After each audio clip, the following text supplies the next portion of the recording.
kasi we're confident about our evidence na pagka nilabas ito, yung unbiased or objective na mind, i-convict talaga to. So, kung yun lang ang basis, meron tayong makukuha na mga 10 or 11 votes.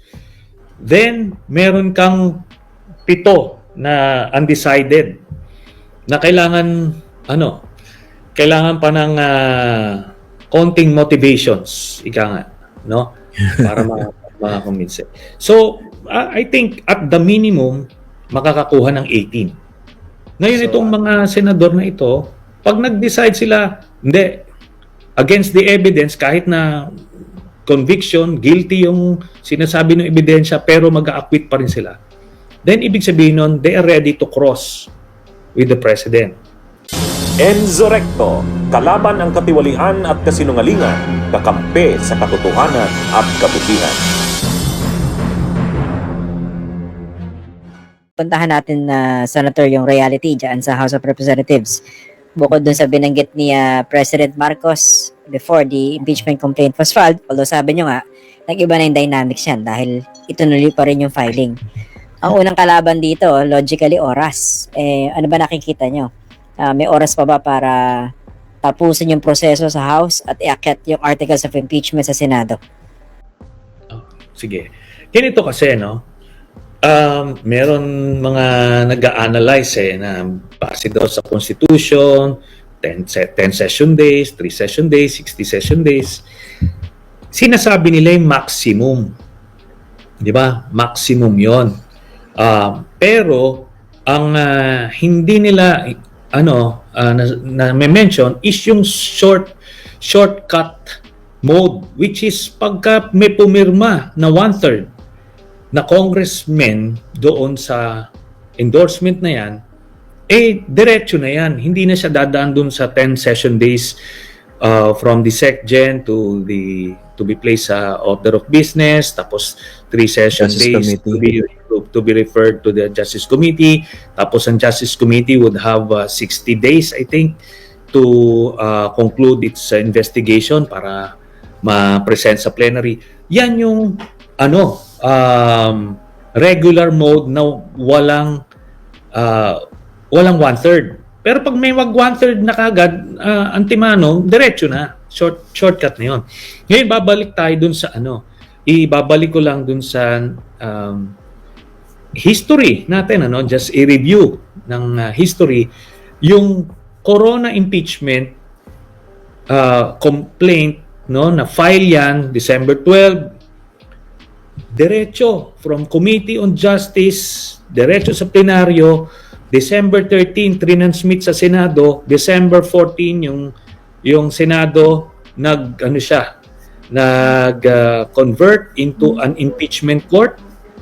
We swore in as an impeachment court. Tapos nagsimula kami ng January ng trial. Natapos kami ng Mayo. Okay, pero nagbakasyon pa kami noon ng Holy Week. So, I remember that, Senator, no? Na-cover ko yung buong trial na yan, nung nandun kayo. Pero ang iniisip ko dito, yung Corona impeachment, there was a clear support from the sitting president at that time. And he was very vocal about it.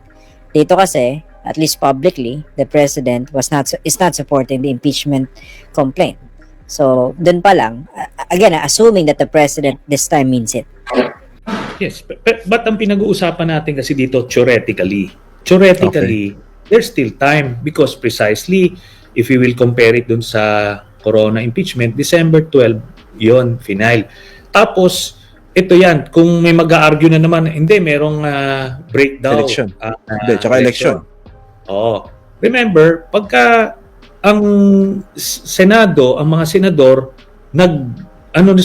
nag-constitute as an impeachment court, dalawa na yung entity nila. Hindi lang sila senador, kundi senator judges na sila ng impeachment court.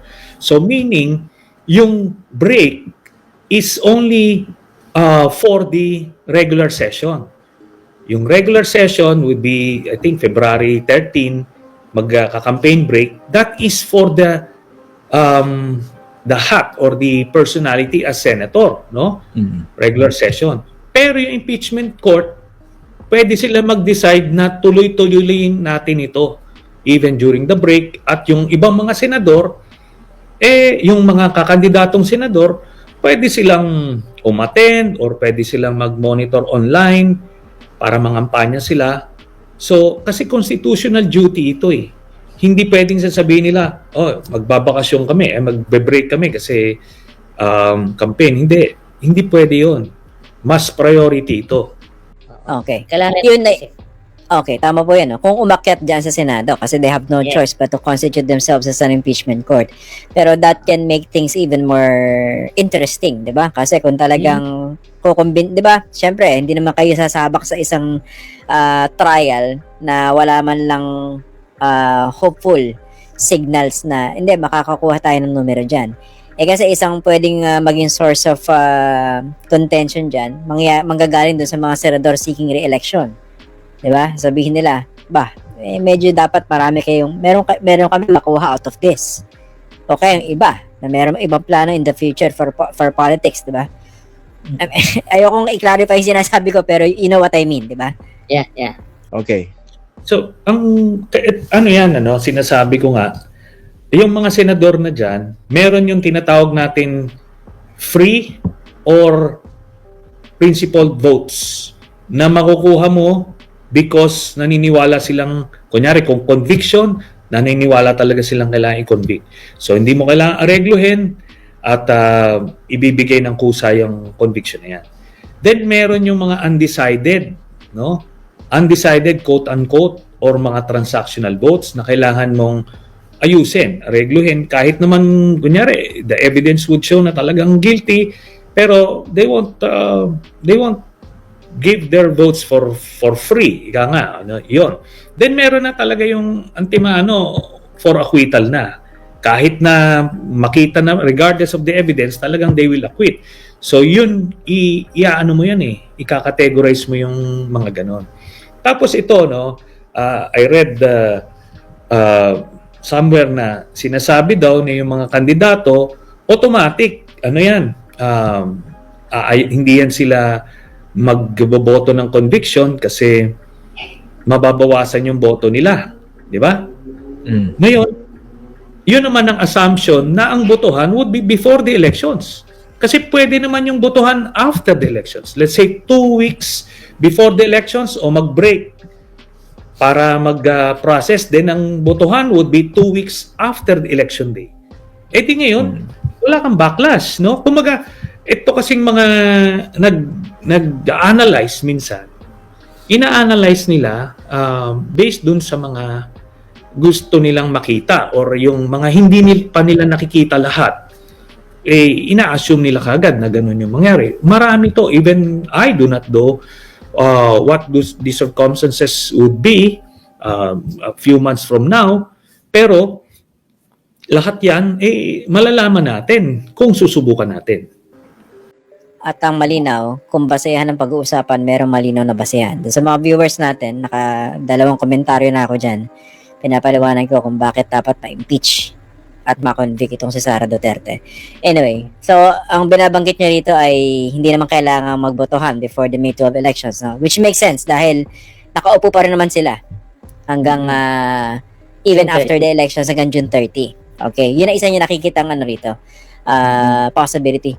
Ang isa ko rin na naisip dito, Senator, no? Doon sa mga seeking re-election, baka mabago yung kanilang, baka they would have to adjust their campaign strategy dahil yung pag-appear nila doon sa impeachment trial, yung pagbuka ng bibig nila, yung kanilang behavior and actuations, pwedeng gamitin in aid of the re-election din, di ba? Di po ba? Yes. In fact, they can use it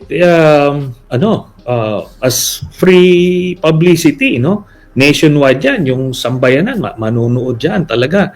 At it can work for them. Tapos, wala pa namang botohan eh. So, hindi ka pwedeng i-judge pa rin ng mga botante. So, depende na sa iyon kung paano mo ipoproject yung sarili mo. At, kumaga, kayang-kaya na nilang gawin yan. And it's a positive thing for the re-electionist even. Pero yung sinasabing, so yung unang concern, may oras pa ba? Meron. Historically, meron. May numero ba sa Senado? Theoretically, meron. No? Maapektuhan ba yung mga re-electionist?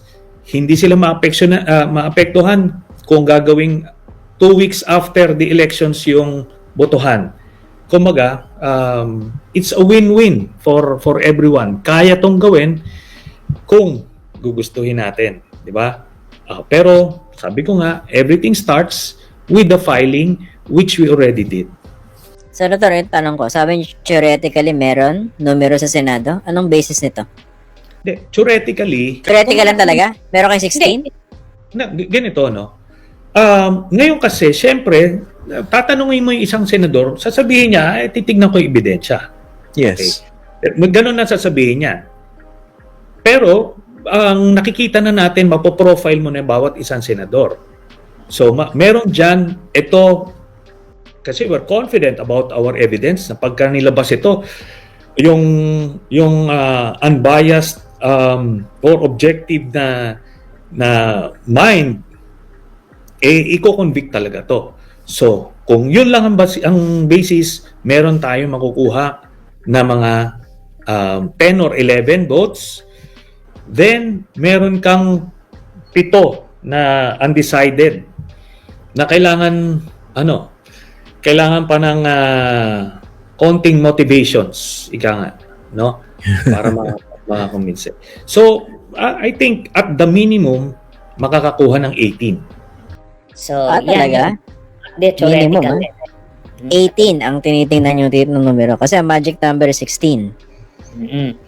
Ngayon, ako, pinaguhugutan ko niyan nung ang corona impeachment. So, nung una, based on the evidence lang, 10 lang kami. Pero in the end, nung actual vote, naging 20 kami. Bakit? Kasi syempre, this is a political exercise. Maraming mga tools for persuasion. Ika nga, di ba? Huwag niya nang elaborate. Okay. Naalala ko rin nung panahon na yun, nung nagbabotohan na, nung pumalo na ng 16, meron pa kang bali-balita, meron yatang senador na 2 speeches yung hinahanda, for conviction and for acquittal. Anyway, kasi crucial nga yan, nakikita kung saan nag-shift yung tide. Pero dito, Ko lang isang persuasion. Ganito yan. Pagka nung kay Pinoy noon, nung corona impeachment, nung gumalaw na sila to persuade, dalawa yung prospect niyan. Yung tipong, are you with me or against me? Ngayon itong mga senador na ito, pag nag-decide sila, hindi, against the evidence, kahit na conviction, guilty yung sinasabi ng ebidensya, pero mag-a-acquit pa rin sila. Then, ibig sabihin nun, they are ready to cross with the president. Na may 3 years pa na buo na sa term na naiiwan. Kaya ba nila yon? Di ba? Kung umabot sa ganon yung persuasive tools na gagamitin, are you with me or against me? Di ba? Ito na yung ebidensya. Ngayon, mabigat na desisyon din yan sa senador. Teka muna, hindi ko rin kayang labanan pa na mahaba pa yung termino. Bunyog, halikan na kasama ka. Bunyog, kapag buklod ay may pag-asa. Luzon, Visayas, Mindanao, isa ang pananaw. Sa bagong Pilipinas ang bunyog isisigaw. Bunyog.